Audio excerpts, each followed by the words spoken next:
Welcome into Factfinder Investigates. I'm Dylan Domingue. If you needed to go to the tag office recently, you've likely had a hard time getting in. The Sedgwick County tag office on East Kellogg has closed, but even with options like an online queue to book an appointment, people are still having trouble getting title work done.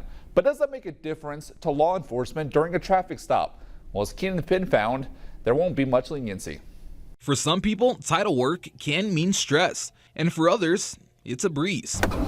But the concern for some people is getting behind the wheel again before they've completed their tax services. I got kids, and if I get pulled over, it's going to be a problem. We come over here, there's police right over there, the little police station right there. Over. You risking it. Cheyenne Brooks and Marcus Drake tell me they've been trying to get things done for about a month. But now, we need to do it like now. Like they should like either have some leniency, like a little bit like a month before type stuff or a month after type stuff. I reached out to law enforcement to see if there's any chance of that leniency. The Sedgwick County Sheriff's Office telling 12 News in a statement, the Sheriff's Office does not have the authority to grant an extension or grace period for renewing license plates. It also says individual law enforcement agencies may issue their own policies to guide officers, deputies, or state troopers on how to handle such violations. And an expired tag in Kansas could mean a fine, a court date, and even a misdemeanor for repeat offenders. They should really, if they're going to close this tag office and only have one, they should change the law a little bit just to give a leniency on that situation. Now, county officials still encourage people to take advantage of the digital queue that opens up at 8:30 every morning. And when it comes to title services, to not wait until the last minute. Many job seekers and recent college graduates are reporting a rough job market, but the market may be tighter in the IT field, with many blaming AI for taking entry-level jobs. Cale Chapman spoke with experts about why so many people are struggling.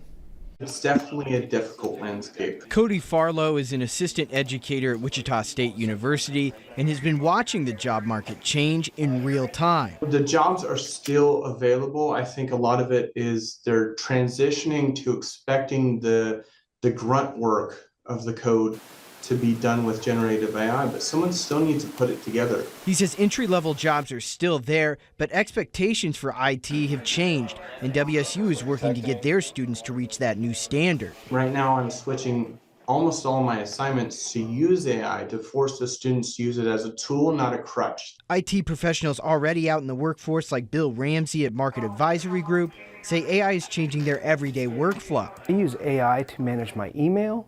We use AI to manage our meetings and make the notes and tell us what it is that we need to do based out of that meeting. And Ramsey says people need to embrace AI quick.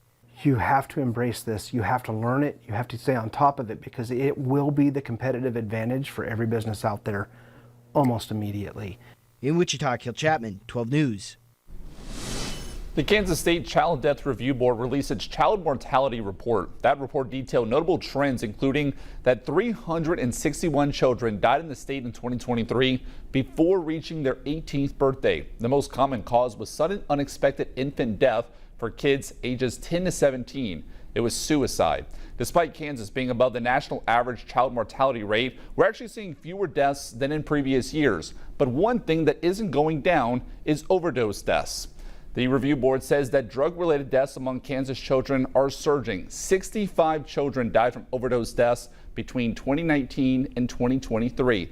Fentanyl is listed as the most lethal threat, responsible for 48 child deaths from 2020 to 2023. 4 years prior, that number was 0. It's a problem that many community leaders have been working to fix in recent years.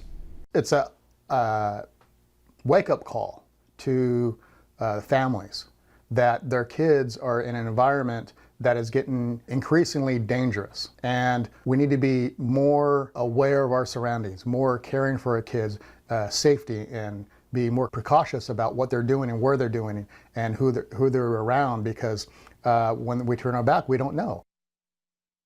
And experts say if you are a parent, keep an eye on your kids' behavior. Watch out for the signs of addiction. Those include isolation, darkness, and a lack of communication. Still to come, October is Domestic Violence Awareness Month, and as it continues to trouble our communities, one woman who lost her sister to domestic violence shares her story with Factfinder.